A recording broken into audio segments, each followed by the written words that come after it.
Hello স্টুডেন্টরা, tuition রুমে তোমাদের স্বাগতম। আজকে আমি ক্লাস 7-এর ইংলিশে লেসন 7টা পড়াবো। অ্যাক্টিভিটি 10 থেকে বাদবাকি অ্যাক্টিভিটিগুলো সব তোমাদের আজকে দেব। এর আগে আমি 3টে ভিডিও তোমাদের দিয়েছি এই লেসন থেকে। যারা দেখোনি তারা ডেসক্রিপশান দেওয়া লিঙ্কে বা প্লে লিস্টে দেখে নেবে। আর এই ভিডিওটা প্রথম থেকে শেষ পর্যন্ত তোমরা দেখবে, নাহলে প্রশ্নগুলো তোমরা মিস করে যাবে। এই ধরনের নতুন নতুন ভিডিও পাওয়ার জন্য তোমরা চ্যানেলটিকে সাবস্ক্রাইব করে রাখো, শেয়ার করে দাও যাতে তোমাদের বন্ধুরা দেখার সুযোগ পায়, আর একটা লাইক দিতে ভুলবে না। দেখো activity 10, make sentence with the following similes. নিম্নলিখিত উপমাগুলি দিয়ে বাক্য রচনা তোমাদের করতে হবে। অ্যাজ হোয়াইট অ্যাজ স্নো, এর অর্থ হচ্ছে বরফের মতো সাদা। এটা দিয়ে বাক্য রচনা করতে হবে। দেখো, the cloth is as white as snow, কাপড়টি বরফের মতো সাদা। অ্যাজ রেড অ্যাজ রোজ, গোলাপের মতো লাল। The cover of the book is as red as rose, বইয়ের মলাট গোলাপের মতো লাল। As brave as a lion, সিংহের মতো সাহসী। The boy is as brave as a lion, ছেলেটি সিংহের মতো সাহসী। As big as an elephant, হাতির মতো বড়। The heap is as big as an elephant, স্তূপটা হাতির মতো বড়। As free as a bird, পাখির মতো স্বাধীন। I am as free as a bird, আমি পাখির মতো স্বাধীন। As easy as A B C, ABC এর মতো সহজ। The question is as easy as ABC, প্রশ্নপত্রটা ABC এর মতো সহজ।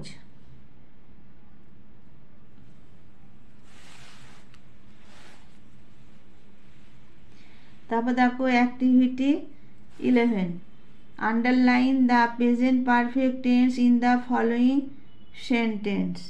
নিচের বাক্যগুলিতে প্রেজেন্ট পারফেক্ট টেন্সের নিচে দাগ দেবে। They have walk till sunset, এটা হচ্ছে হ্যাভ, ওয়াকটা হবে present perfect tense. He has gone to slip, has gone present perfect, তার নিচে দাগ দেবে। The actor has received the award, has রিসিভডটা হচ্ছে present perfect tense. Shere Khan and Tabaqui have been unsuccessful, এটা হবে হ্যাভ বিন, হ্যাভ বিনটা হবে present perfect. Baloo has supported the wolves, হবে হ্যাজ সাপোর্টেড। তারপর দেখো activity 12, make sentence with the following words using the present perfect tense of the verb forms. নিচে শব্দগুলি দিয়ে ক্রিয়ার প্রেজেন্ট পারফেক্ট টেন্স ব্যবহার করে বাক্য রচনা করো। ফিনিশ দিয়ে হবে he has finished his work, সে তার কাজ শেষ করেছে।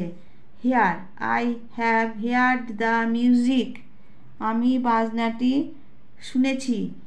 তবে lead, he has led them to the river, সে নেতৃত্ব দিয়ে তাদের নদীতে নিয়ে গেছে। Take, they have taken all his money, তারা তার সব পয়সা নিয়ে গেছে। কাম, দে হ্যাভ কাম হিয়ার, তারা এখানে এসেছে। Show, he has shown the book to her, সে তার বইটা দেখিয়েছে। Shine, the moon has shined on the sky, চাঁদ আকাশে জল জল করে উঠছে। এগুলো তোমরা সব দেখবে, খাতায় লিখে নিয়ে মুখস্থ করে, এগুলো সব গ্রামারের প্রশ্ন। তারপর দেখো activity 13, 13 number activity, make sentence with the past perfect tense of the following verbs. বলেছে যে ক্রিয়ার পাস্ট পারফেক্ট টেন্স ব্যবহার করে বাক্য রচনা।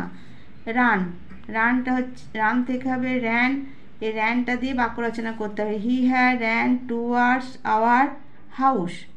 তারপর দেখো বিগিন থেকে হবে began, they had began to drink. তারপরে কল দেবে called, he had called me yesterday. তারপর দেখো ওয়াচ থেকে হবে watch, they had watch him all the day. এগুলো তোমরা ভালো করে পড়বে, খাতায় লিখে নেবে।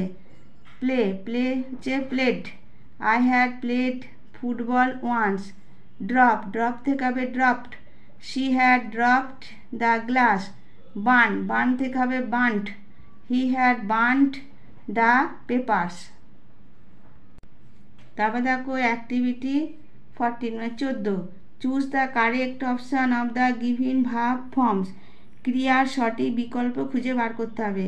The jackal found only a bone to eat as the wolves eats have eaten everything. হবে হ্যাড ইটেন। ভিডিওটা তোমরা প্রথম থেকে শেষ অবধি দেখো, নাহলে বুঝতে পারবে না। Father wolf wake, have waken, had waken. Up at 7 in the evening, হবে হ্যাড ওয়েকেন। তারপর দেখো Bagheera and Baloo has supported the demand of the wolf family. উত্তরটা হবে had supported. I have finish my well before the scheduled time. উত্তরটা হবে have finished. তারপর দেখো Mary Kom had won a bronze medal in the London Olympics. হবে had won. তারপর দেখো activity 15, fill in the blanks with the correct form of the verb given the brackets।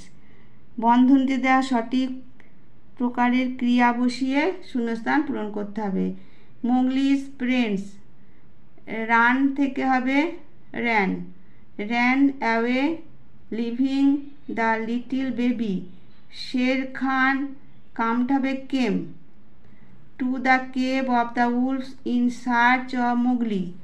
The wolves হবে wanted to rear up Mowgli. Bagheera and Baloo সাপোর্টটা হবে supported the demand of the wolves. Finally Akela agreed. তারপর দেখো activity 16, একটা story writing আছে, তোমাদের বইটা দেখবে, কয়েকটা সূত্র তোমাদের দেওয়া আছে, অপশন দেখে স্টোরিটা তোমাদের করতে হবে। স্টোরি রাইটিংটার নাম হবে the tortoise and the hare. আমি এখানে পুরোটাই তোমাদের করে দিয়েছি, হিন্টসগুলো লিখিনি, তোমরা হিন্টসগুলো একবার দেখে নেবে। আর আমার এই গল্পটা স্টোরিটা তোমরা খাতায় লিখে নেবে, the tortoise and the hare. দেখো তোমরা এটা পজ করে দেখে নাও, স্টোরিটা তোমরা পজ করে দেখে নাও, ভালো করে পড়বে, এটা আসার খুব চান্স আছে। স্টোরি রাইটিংটা তোমরা খাতায় লিখে নেবে, মুখস্থ করে নিও, কেমন, পরীক্ষায় আসতে পারে। আর এখানে মরালটা অবশ্যই লিখবে, slow and steadily wins the race. Moral অবশ্যই লিখতে হবে স্টোরি রাইটিংয়ে, কেমন। আচ্ছা ঠিক আছে, এই পড়াটা তোমাদের কেমন লাগলো কমেন্ট বক্সে তোমরা জানিও। আর চ্যানেলটিকে ভালো লাগলে আর এই ধরনের নতুন ভিডিও পাওয়ার জন্য তোমরা চ্যানেলটিকে সাবস্ক্রাইব করে দাও, শেয়ার করে দাও, যাতে তোমাদের বন্ধুরা দেখার সুযোগ পায়, আর একটা লাইক দিতে ভুলবে না। ঠিক আছে, আজকে আমি এখানে ভিডিওটা